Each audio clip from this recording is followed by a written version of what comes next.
Yes మనం Ramagundam municipal corporation లో ఉన్నాం ప్రస్తుతం. మనతో పాటుగా ఇక్కడ మాజీ శాసన సభ్యులు కోరకండి చందర్ గారు ఉన్నారు. అదే విధంగా ఇక్కడ రైతు నిరాహార దీక్ష కార్యక్రమాన్ని చేస్తున్నారు బీఆర్ఎస్ పార్టీకి కార్యక్రమాలకు సంబంధించిన వాళ్ళు. ఒకసారి చూద్దాం వారి రైతు నిరాహార దీక్ష ఎలా సాగిస్తున్నారు, అసలు ఎలా ఉంది, ఇక్కడ ఏ నాయకులు అంటే వీళ్ళ పార్టీకి సంబంధించిన సీనియర్ నాయకులు ఎవరు, మరి ఇక్కడ ఈ పార్టీ నుంచి వెళ్లిన నాయకుల పరిస్థితి ఎలా ఉంది, అంతే విధంగా రామగుండం మున్సిపల్ కార్పొరేషన్ యొక్క అభివృద్ధి బాట ఎలా ఉందో కూడా వారిని అడిగి తెలుసుకుందాము. అన్న నమస్తే. నమస్కారం తమ్ముడు. చెప్పండి అన్న, ఈ రైతు నిరసన దీక్ష ఉద్దేశం చెప్పండి. తెలంగాణ రాష్ట్రం ఏర్పడ్డ తర్వాత మన గౌరవ మాజీ ముఖ్యమంత్రి కేసీఆర్ గారి నేతృత్వంలో రైతును రాజును చేయడం కోసం మిషన్ కాకతీయ నుండి మొదలుకొంటే కాళేశ్వరం ప్రాజెక్టు వరకు రైతులకు ప్రతి ఎకరానికి నీళ్లు అందించాలనేటువంటి లక్ష్యం కొద్దీ 10 ఏళ్ల కాలంలో ప్రతి ఎకరానికి నీళ్లు అందించారు.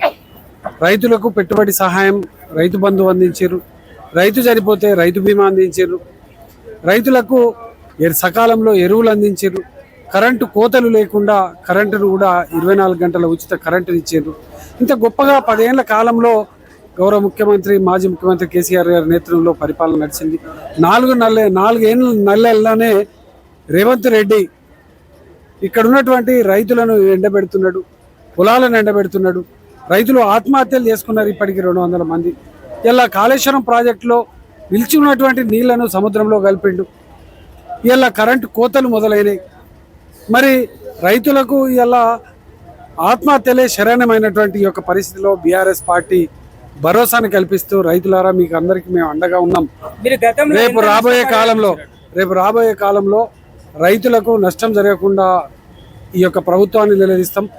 జరిగినటువంటి పంట నష్టానికి 25,000 ఇవ్వాలని కూడా డిమాండ్ చేస్తామని ఇలా డిమాండ్ చేసి ఈ కార్యాచరణను తీసుకోవడం జరిగింది. అదేవిధంగా రుణమాఫీ 2 లక్షల రూపాయలు చేస్తామన్నారు, ఇప్పటి వరకు చేయలేదు. 5,000 రూపాయలు ఎకరానికి క్వింటల్కు బోనస్ ఇస్తామని అన్నారు, దాని యూస్ కూడా లేదు. ఇటువంటి పరిస్థితులలోనే ఈ నిరాహార దీక్ష ద్వారా రైతులకు భరోసాను కల్పిస్తూ రైతులకు ధైర్యాన్ని చెప్తూ ఆత్మహత్యలు చేసుకోకండి, ఈ ప్రభుత్వ మెడలు వంచైనా మీకు నష్టపరిహారాన్ని ఇప్పిస్తామని ఇలా బీఆర్ఎస్ పార్టీ అండగా నిలిచింది. అందుకోసమే ఈ యొక్క నిరాహార దీక్ష కార్యాచరణను మొదలుపెట్టినాం. ఆనాడు ఇదే కాంగ్రెస్ పార్టీ నాయకులు ఇక్కడ ఉన్నటువంటి ఎమ్మెల్యే కూడా పొలాల దగ్గరికి వెళ్ళి నాటకాలు ఆడినరు.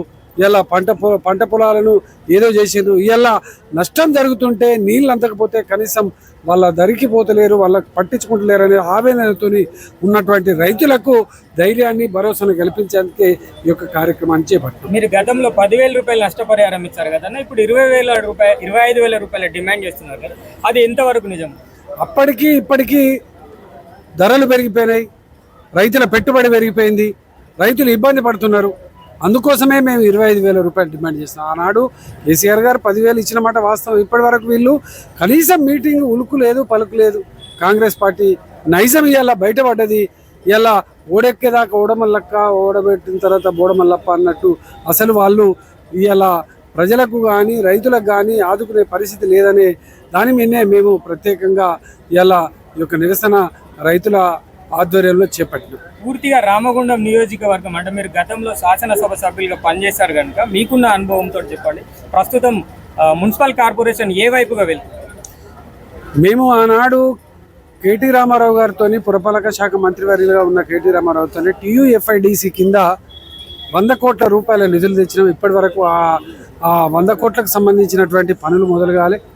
అప్పుడు మేము తెచ్చినటువంటి నిధులతోనే పనులు కొంతగా అక్కడిక్కడ నడుస్తూ ఉన్నాయి. DMFT ఫండ్ కానీ, నా ACDP నిధులు కానీ, ఇప్పటి వరకు మొన్న ఏదో 10 కోట్ల రూపాయలు తెచ్చినామని అంటున్నారు కానీ వాటికి సంబంధించిన అదంతా వట్టి మాటలే.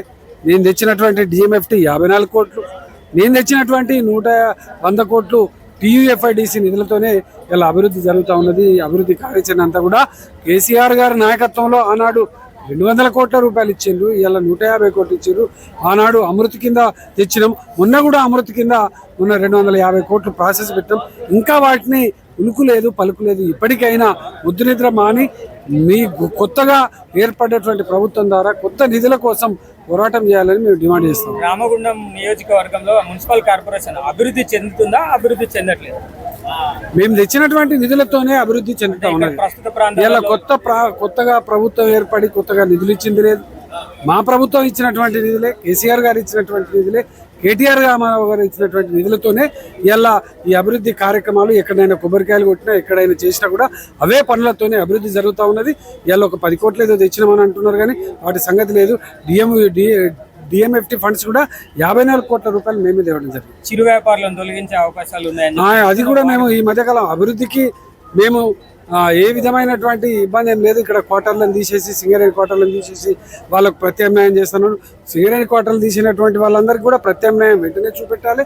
అదేవిధంగా ఇక్కడ ఉన్నటువంటి మన చిరు వ్యాపారస్తులు అందరూ కూడా ఇవాళ ఎన్టీపీసీలో చిరు వ్యాపారస్తులు ఆనాడు బడికల్ రాయలింగం గారు కౌన్సిల్ మేయర్గా చైర్మన్గా ఉన్నప్పుడు అప్పుడు అక్కడ చిరు వ్యాపారస్తులు రోడ్డు మీద పడుతుండు, రాజీవ్ రహదారి అవుతుందనేటువంటి సందర్భంలో వారి యొక్క 50-55 మంది వరకు ఒక ఉపాధి చూపించిండు, వాళ్ళకు ఒక బతుకు తెరువును చూపించిండు. కానీ ఇలా వాళ్ళ బతుకు తెరువు అగమ్య గోచరంగా ఉన్నది. ఇలా పరిస్థితి ఏంటి అని అంటే వాళ్ళను తొలగించే ముందు వీళ్ళకు ప్రత్యామ్నాయం చూపించి తొలగిస్తే బాగుంటుంది. కానీ తొలగించిన తర్వాత వాళ్ళు రోడ్డు మీద పడ్డ తర్వాత వ్యాపారం రోజు పూట గడిచితే తినేటువంటి వాళ్ళు ఇలా అటువంటిదే పోచమ్మ మైదానం గతంలో గట్లే చేసిండ్రు. రేపు రాబోయే కాలంలో మరో పోచమ్మ మైదానం కావద్దనేదే మా కోరిక. ఈ ప్రాంతం అభివృద్ధి కావాలని కోరుకుంటున్నాం. Thank you.